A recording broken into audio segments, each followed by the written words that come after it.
मातीत जन्माला आलो. कधी विचार केलाय? ज्ञानोबा एक सुंदर ओवे, हे विश्वाचे माझे घर, ऐसी जयाची मते स्थिर. माऊलीच्या मतानुसार, माऊलीच्या म्हणण्यानुसार या संपूर्ण विश्वाला घर म्हटलं जातं.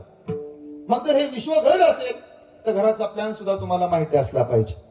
हे अख्खं विश्व जर घर असेल तर घराचा प्लॅन आहे का? ऑस्ट्रेलिया नावाचा देश घरातला हॉल आहे. अमेरिका घरातली तिजोरी आहे, उनके पास ही माल ज्यादा आहे. ऑस्ट्रेलिया घरातला हॉल आहे, अमेरिका घरातली तिजोरी आहे, चीन घरातलं भांडारगृह आहे, पाकिस्तान घरातल्या कुरापती आहे, जपान घरातलं मिनी मेडिकल आहे. सगळी औषधं तिकडे तर तयार होतात. परत आहे का? ऑस्ट्रेलिया घरातला हॉल, अमेरिका घरातली तिजोरी, चीन घरातलं भांडारगृह, जपान घरातलं मिनी मेडिकल, युरोप घराची ओसरी, डेन्मार्क घराचं किचन, थायलंड घरातली मास्टर बेडरूम आणि आपला भारत देश या घरातलं देवघर आहे, हे कधी विसरू नका. अरे व्रत खंडेकर देह प्राप्ती, हे तो परम भाग्याची संपत्ती. म्हणून माणसानं दोन मणी जपले पाहिजेत. जरा माझ्याकडे पहा. एक खिशातला त्याला पैसा म्हणतात आणि दुसरा माळेतला त्याला जप म्हणतात. या दोन गोष्टी जपायच्या. पूर्वी जपही होते, पूर्वी तपही होते. अरे जुन्या काळात जग चालत होतं मंत्रावर, त्यानंतर जग चालायला लागलं तंत्रावर, नंतर जग चालायला लागलं यंत्रावर, सध्या जग चालतंय षडयंत्रावर. एक काळ असा होता की त्या काळामध्ये आपली माणसं आपल्या माणसांना जपत होती, लहानाचं मोठं करत होती. सध्या सगळं बदलत राहिलं. विहिरीवरून पाणी आणायचा काळ होता, पण पाहुणा तृप्त होत होता. आता नळाला नळी लावायची, डायरेक्ट ठाण्यात नेऊन सोडायची. अजून 5 वर्षानं पाहुणा घरी आला तर डायरेक्ट पाईपच पाहुण्याच्या तोंडाला लावली जाईल, जाता नळ बंद करून जा. हे सगळं बदलत चाललं. काटवट होती, काटवटीच्या जागी परात आली. काटवटीला 2 कान होते अंगठे ठेवायला. आता परातीला आहेत का?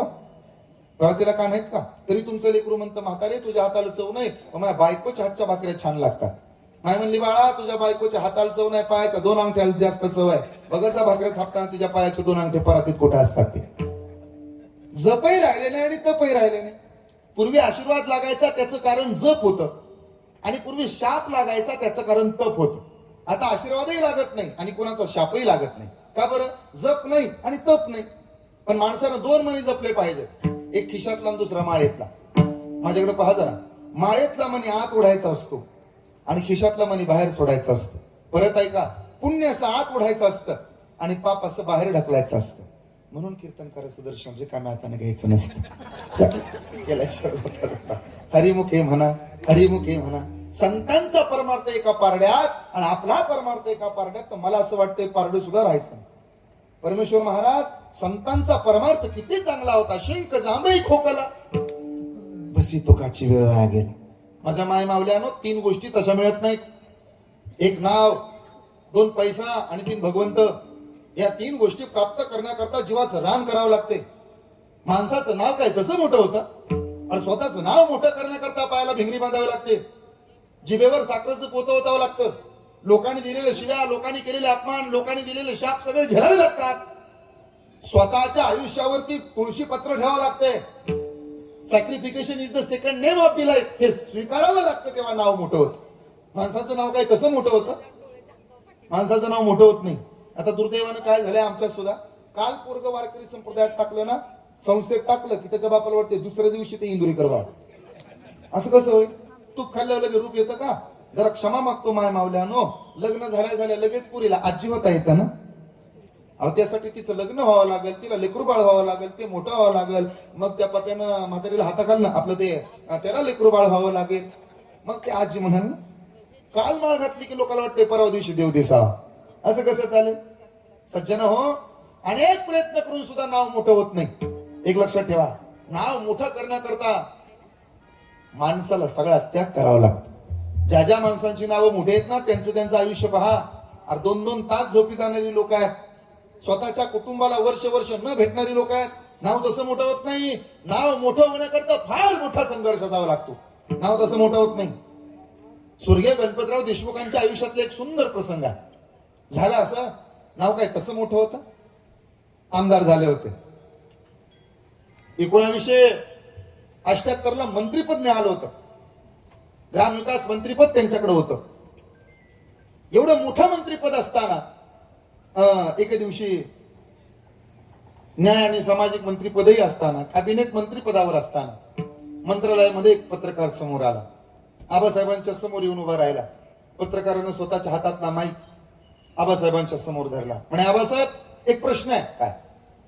मंत्री झालात तुम्ही? म्हणे, हा. अभिनंदन तुमचं. म्हणे, धन्यवाद. तुम्ही राहता कुठं? म्हणे, काय समोरची ती बिल्डिंग आहे ना, त्याच्यामध्ये राहतो, मंत्रालयाच्या समोरची.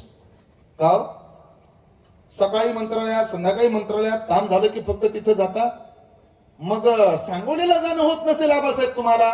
म्हणे, होतं, पण कधीतरी. आता मंत्रीपदाची जबाबदारी आहे, त्यामुळं घर वगैरे सगळं बाजूला. आबासाहेब, मंत्री आहात, गाडी वापरत ना आहात, त्यानंतर तुम्ही बंगला वापरत नाही, मोठे मोठे बंगले वापरणारे सगळे बाकीचे, आणि तुम्ही मात्र समोरच्या बिल्डिंग मध्ये राहता. मग असं करा ना. काय? तुम्ही गावाकडनं तुमचा संपूर्ण परिवारच इथं का नाही आणा? आबासाहेब म्हणाले, तसं नाही, आणलं असतं, पण आम्ही साधी माणसं, एकदा शहराचं वातावरण आम्हाला लागलं की परत गावाला जाऊ वाटायचं नाही. हे कोण म्हणतंय? सध्या एसीची रूम नसली ना तर महाराज लोकांना कपडे बदलायला सुद्धा टेन्शन येत. कंसात सोलपिराम देऊन माझं नाव टाका आणि बाकीच्या पुढे नाव टाका. आणि गाव एवढं मोठं मंत्रीपद तुमच्याकडे आहे, 2-2, 3-3 मंत्रीपदांचा कारभार तुमच्याकडे आहे. मग तुम्ही असं केलं पाहिजे ना आबासाहेब, तुम्ही तुमचा परिवार मुंबईला आणला पाहिजे. आबासाहेब म्हणले, अजिबात नाही, माझं गावाकडे चांगलं चाललंय, माझी धर्मपत्नी चांगला स्वयंपाक करते, चांगलं जेवण बनवते, माझा कुटुंब अत्यंत समाधानात आहे, माझी दोनही मुलं अत्यंत आनंदात आहेत, आमची शोभाताई अत्यंत आनंदात आहे. काय कमी आहे मला? माझी 1 कन्या, 2 मुलं, सगळं जिथलं तिथं आहे. मी गावाला जाणार आहे, त्यामुळे मला इथं कुणाला आणायचं नाही. मग घर कसं चालतं म्हणे? पत्रकार लोक हुशार असतात ना, पुढचा प्रश्न विचारतात. मग ते पत्रकारानं विचारलं, घर कसं चालतं? म्हणे, चांगलं चालतं, दर महिन्याला 500 रुपये पाठवतो मी गावाकडे. माझी धर्मपत्नी चांगला संसार करते. जरा बसलेल्या माझ्या आयानो, बहिणीनो, खरं सांगा, तुमच्या मम्मीची तुम्हाला शपथ आहे, तुम्हाला मी महिन्याला 5,000 रुपये जरी दिले म्हणलं सगळा बाजार भरून दाखवा, जमल का? त्या म्हणला, मुर्दा बसवल्याच्या 10,000 भागत नाही आमचं. ह्यो काय म्हणतो 5,000? मेकअप वरच 3,000 रुपये जातात, आहे की नाही? अरे कीर्तन करायची बायको असली तरी ती शायनिंग किती हाणते तर तुम्हाला काय माहिती? ज्याचं झालंय त्यालाच माहिती, गोसाव्यांना काय माहिती? तुमचं झालं का? तुम्हाला नाही माहिती असं का? हो, मंत्री आहात तुम्ही आबासाहेब? म्हणे, हा. मग 500 रुपयात कसं भागतं? आणि भागवते माझी धर्मपत्नी. बचत ही माणसाची सगळ्यात मोठी कमाई असते. हा आबासाहेबांनी शिकवलेला सगळ्यात मोठा सांगोला तालुक्याला गुण आहे. सांगोला तालुक्यातले नीट आहे का? बचत ही माणसाची सर्वात मोठी कमाई असते, हे आबासाहेबांनी शिकवलं. पत्रकार सुद्धा आबासाहेबांचं दर्शन घेऊन निघून गेला. काही दिवसानंतर तोच पत्रकार एका कार्यक्रमाच्या निमित्तानं सांगोल्याला आला होता. मग इकडे आल्याच्या नंतर मस्तपैकी रतनबाईंनी वांग्याची भाजी, हिरव्या मिरचीचा ठेचा, त्याच्यावर असा लसूण खिसून घातलेला, त्याच्यावर तेल ओतलेलं, हिरव्या मिरचीचं पिठलं, त्याच्यावर मस्त अशी कोथिंबीर टाकलेली, भरलेलं वांग होतं, ते उभा चिरलेलं मस्तपैकी मसाला वांग, मस्तपैकी ज्वारीची गरम गरम पापड आलेली भाकरी, शेजारी चटणी होती जवसाची कारळ्याची, त्या जवसाच्या चटणीवर तेल घातलेलं, कारळ्याच्या चटणीवर तेल घातलेलं, कैरी चिरलेली, कैरीवर अशी हळद टाकलेली, मीठ टाकलेलं, कांदा चिरलेला, मस्तपैकी. तुम्ही तोंडाला पाणी सुटून देऊ नका. असं सगळं. अरे रतनबाईंचं म्हणजे अन्नपूर्णाच आहे ती, सगळं जिथलं तिथं बनवलं होतं. मग तोच पत्रकार जेवायला पंक्तीमध्ये बसला, चुलीवर गरम गरम भाकऱ्या भाजल्या आणि समोर पत्रकार बसले जेवायला. आबासाहेबांनी ओळख करून दिली. अहो ऐकलत का? काय? हे हे हे पत्रकार आहेत ना, माझ्याबद्दल पेपरात छापतात बघा, माझे लेख प्रसिद्ध करतात, माझ्या बातम्या लावतात. अरे वा, मग माझं काम आहे म्हणे पत्रकाराकडे. काय काम आहे तुझं? आहे माझं काम, जेवण होऊ द्या. जेवण झाली आणि रतनबाईंनी पत्रकाराला विचारलं, अहो पत्रकार साहेब कोण्या गावचे? अमुक अमुक. किती दिवस झाले पत्रकारिता करता? भरपूर दिवस झाले. रतनबाईंचा आवाज ऐकून जरा त्याला वाटलं काय चुकलं का काय कोणास ठाऊक. काहीतरी गणल्यावानीच वाटलं त्याला, काहीतरी झालं. कोण्या गावचे तुम्ही? अमुक अमुक गावचे. का हो, किती वर्ष झालं पत्रकारिता करता? म्हणे 15 वर्ष. मग चुकीच्या बातम्या का छापता? चुकीच्या काही फेकता? नुसतं फेकतो? अहो खरं तेच लिहितो. नाही नाही, काय लिहिलं होतं त्या दिवशी पेपरला? काय लिहिलं? मंत्र्याची बायको 500 रुपयामध्ये घर चालवते. हे खरं आहे का? हे घाबरलेच. यांना वाटलं काय चुकलं कोणास ठाऊक, बहुतेक जास्त रक्कम असेल, 5,000, 10,000, 8,000, 12,000, 14,000. जरा दुरुस्त करा आणि आबासाहेबाला विचारा, ते 500 रुपये देत नाहीत, अवघ्या 400 रुपयात अख्खं घरदार सांभाळते. आबासाहेबाची धर्मपत्नी म्हणतात मला. हे सामर्थ्य होत, हा प्रामाणिकपणा होता. तेव्हा नाव मोठं होतं. माणसाचं नाव काय कसं मोठं होतं? अरे नाव मोठं होत नाही. डेरे हरीण पलंगावरील बसून नाव मोठं होत नसतं. नाव मोठं होण्याकरता अरे दर वेळेला आबासाहेबांना कंडक्टरशी भांडावं लागायचं. कंडक्टरशी भांडायचे आबासाहेब. ते एसटी मला फुकट असते, एसटी मला फुकट असते, एसटी मला फुकट असते. क्षमा मागतो, खरं सांगतो तुम्हाला, मला नाही वाटत आबासाहेबाच्या आधी कंडक्टरशी भांडणारा आमदार भेट झाला असेल आणि इथून पुढे एखादा आमदार एसटीत बसून निघून जाईल.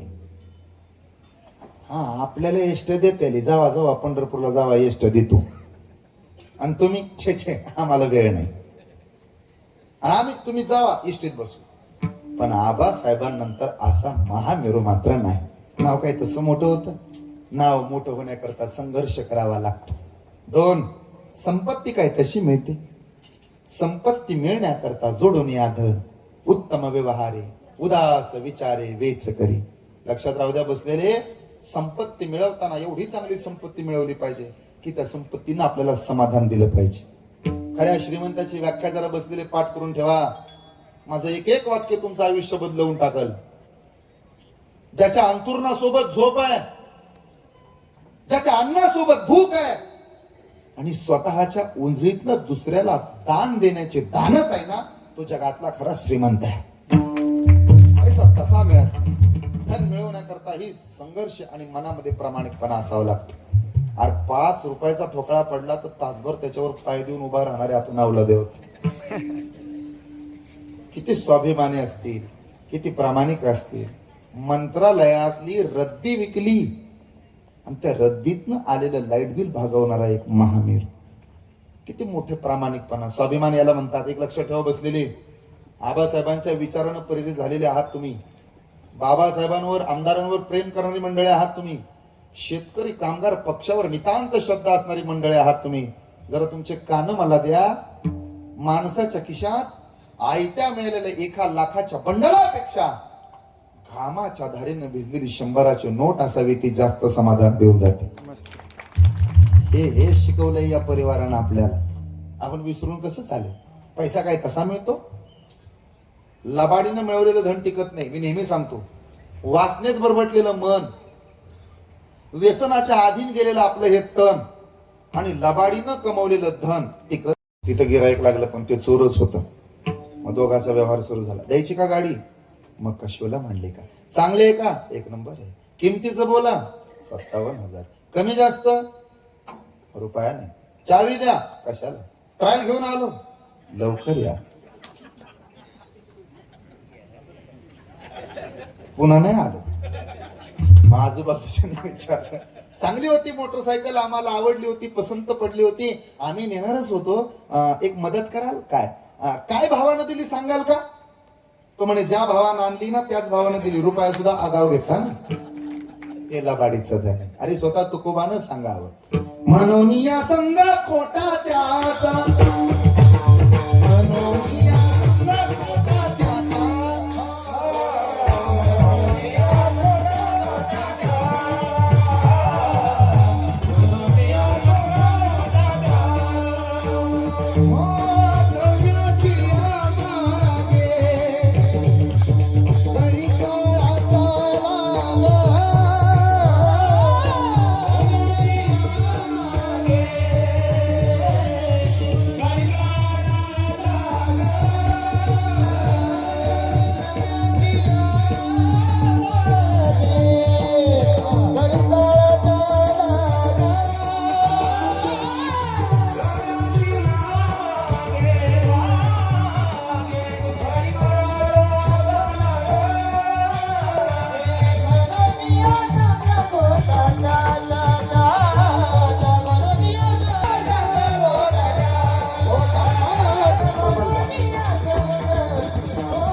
असेच नवनवीन पाहण्यासाठी नामदेव चॅनल लाईक करा, सबस्क्राईब करा. धन्यवाद. जय बाळू मामा, रामकृष्ण.